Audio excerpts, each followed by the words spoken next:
அளவற்ற அருளாளனும் நிகரற்ற அன்புடையோனுமாகிய ஏக இறைவனின் திருப்பெயரால் தொடங்குகின்றேன்.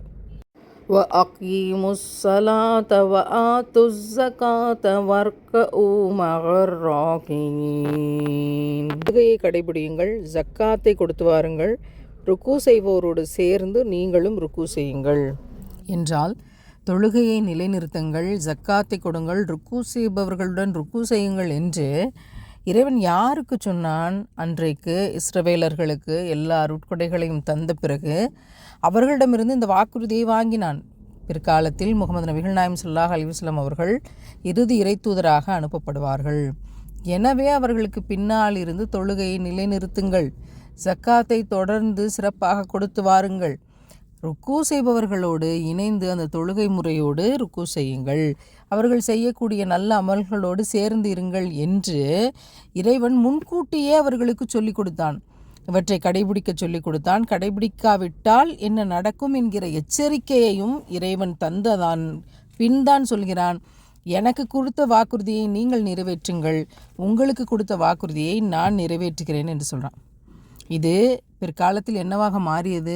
எவ்வளவு அநீதங்கள் செய்யப்பட்டன, இன்றைக்கு பலஸ்தீனில் என்ன நடந்து கொண்டிருக்கிறது, எல்லாவற்றையும் நாம் பார்த்து கொண்டு தான் இருக்கிறோம். தொழுகையை நிலைநிறுத்தவும், ஜக்காத் கொடுக்கவும், ருக்கு செய்பவர்களோடு இணைந்திருங்கள் என்று சொன்னதும் இன்றைக்கு நமக்கு கொடுக்கக்கூடிய படிப்பினை, நாம் நபிகளார் சொல்லக்கூடிய விடயங்களை சிறப்பாக நாம் பின்பற்றுகிறோமா? ஒரு கூட்டத்தினர் அவற்றை மறுத்தார்கள், கொடுத்த வாக்குறுதியை மீறினார்கள். அவர்கள் அதை மறுத்ததன் விளைவாக நாளை என்ன அடைவார்கள் என்பதை அல்லாஹ் நிச்சயமாக நிலைநிறுத்துவான். ஆனால் நம் நபிகளாரை தலைவராக ஏற்றுக்கொண்டிருக்கிற நாம் தொழுகையை நிலைநிறுத்தி, ஜக்காத் சரியாக கொடுத்து, ருக்கு செய்பவர்களோடு ருக்கு செய்து, ரசுல்லாவினுடைய சமூகத்தோடு ஒன்றிணைந்து இருந்து அவருடைய சுன்னத்தை நாம் சிறப்பாக கடைபிடிக்கிறோமா?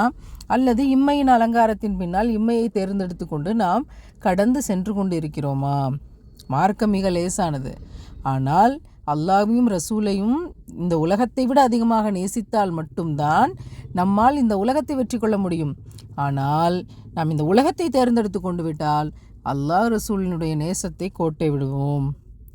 ஒவ்வொரு ஆயத்திலும் இறைவன் நமக்கு என்ன சொல்கிறான், நம்முடைய வாழ்க்கையில் இவற்றை எப்படி நாம் நிலைநிறுத்துகிறோம், வரலாறை தெரிந்து கொள்வதனுடைய நோக்கமே நாம் சரியாக இருக்கிறோமா, நாம் தன்னம்பிக்கையோடு இருக்கிறோமா, நாம் ஹராமானவற்றை விட்டு வெளியேறி ஹராம் என்ற விடயங்களுடைய சுவடு கூட படாமல் ஹலாலானவற்றை நாம் பேணி பாதுகாத்து கொள்கிறோமா என்பதை ஒவ்வொரு விடயத்திலும் அகத்தாய்வு செய்து கொள்வோம். ஒவ்வொரு ஆயத்திலும் படிப்பினைகள் பெற்றுக்கொள்வோம். வெளிச்சத்தை நோக்கி முன்னேறுவோம்.